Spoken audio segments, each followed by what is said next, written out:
Hello বন্ধুরা, good morning. তো সকালবেলা ঘুম থেকে উঠে দাদাদের ডিস্টার্ব করতে চলে এসেছি। দেখো দাদা বৌদি এখন এই ঘরের ভিতর দরজা বন্ধ করে, তো জোর করে উঠালাম, বললাম তাড়াতাড়ি বেরো, তোদের স্নান করতে হবে। তো এই যে বৌদি দাঁড়িয়ে আছে, এখন সবাই মিলে আর কি, গ্রামের বউরাও এসছে, এখন আর কি বৌদি দাদাকে স্নান করানো হবে বিয়ের পরের দিন আর কি।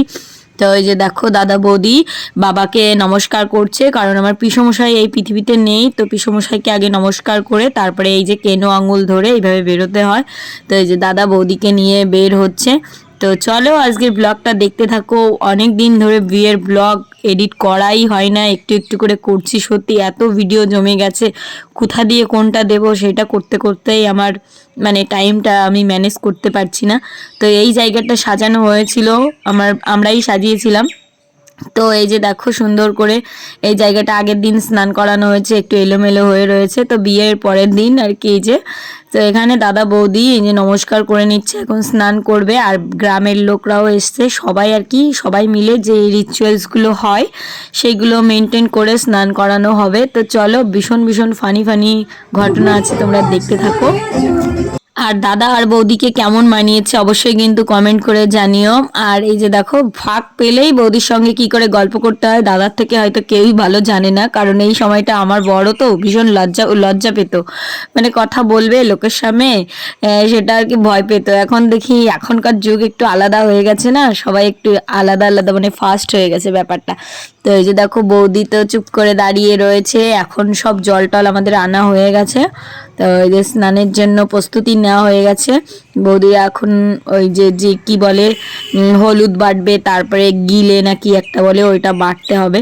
তো ওই যে দেখো সবাই দাঁড়িয়ে আছে এখানে, কিন্তু গ্রামের সবাই আছে। আর এইটা হচ্ছে আমার একটা ভাইয়ের বউ, এই যে এনার বিয়েও গেছিলাম অনেক দিন আগে, 2 বছর হয়ে গেছে বিয়ে হয়েছে। তো চলো দেখতে থাকো, ভীষণ মজা হবে, অনেক অনেক ফানি ফানি রিচুয়ালস আছে। আর এটা হচ্ছে আমার পিসি, পিসি এখন হলুদ দেবে মানে দাদাকে আর বৌদিকে। তো চলো দেখতে থাকো।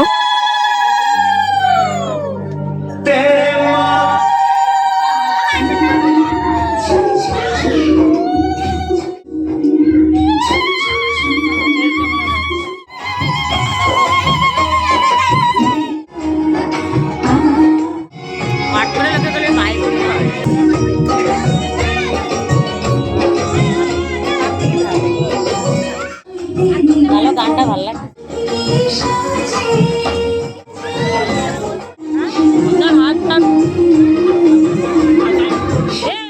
তো এখানে আমার খেয়াল করলাম যে বৌদির কানে গলায় যে সোনার জিনিসগুলো আছে এগুলো খুলে রাখার জন্য বললাম, নাহলে টার্সেলগুলো ভিজে গেলে আবার একটু সমস্যা হতে পারে, তাই জন্য আমার বউ নিজে খুলে দিচ্ছে। এখন এই যে বৌদির যা আর কি, এটা বড় যা হলুদ মাখাচ্ছে, এখন বৌদি আর কি দাদাকে পায়ে হলুদ মাখাবে। এর ভিতর অনেকগুলো ফানি রিচুয়ালস আছে, চলো তোমরা দেখতে থাকো। আর হলুদ মাখানোর জিনিসটা সত্যি ভীষণ মজার হয়, তাই না? আর এটা বিশেষ করে গ্রামের বাড়িতেই দেখা যায়, শহরের বাড়ি দেখবে এইসব রিচুয়ালসগুলো সেইভাবে হয় না, খুবই কমই হয় যেটা গ্রামের বাড়ি হয়। আর আমরা এই জিনিসগুলোকে খুব মজায় এনজয় করে মানে কাটাই। আর এই যে দেখো পায়ের ভিতর হলুদ দিচ্ছে বৌদি, আর বৌদিকেও দাদা দাদা আর কি বৌদিকেও হলুদ লাগাবে। তো চলো দেখতে থাকো।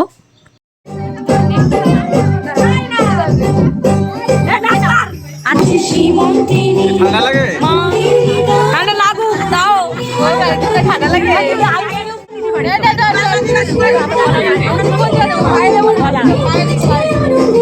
আমার হাত লং খারাপ হয়ে যাবে।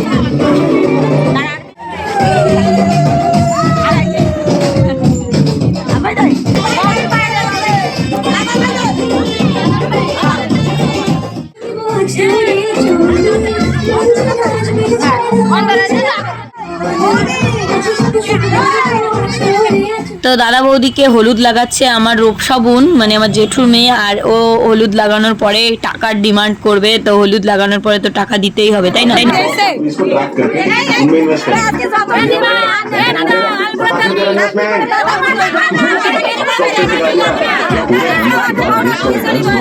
একটু মাথাটা তুমি নিচে করো দাদা, একটু গাড়টা কপালের সাথে মিশা।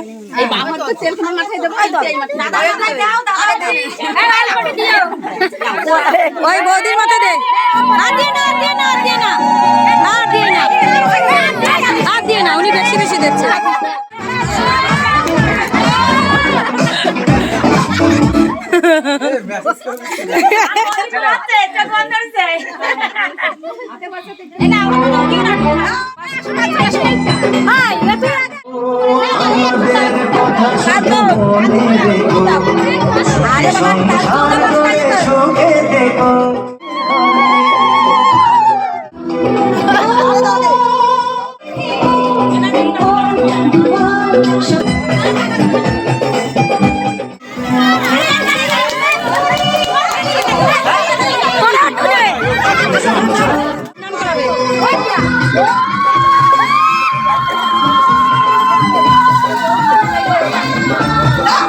বন্ধুরা আজকের ব্লগটা তাহলে এ পর্যন্ত রাখছি। অনেক হই হুল্লোড় হলো, তোমাদের সঙ্গে শেয়ার করলাম। অবশ্যই কিন্তু কমেন্ট করো, পরের ভিডিওতে তোমাদের নামগুলো নেব। সবাইকে টাটা, বাই বাই, দেখা হচ্ছে একটি সুন্দর ব্লগ নিয়ে।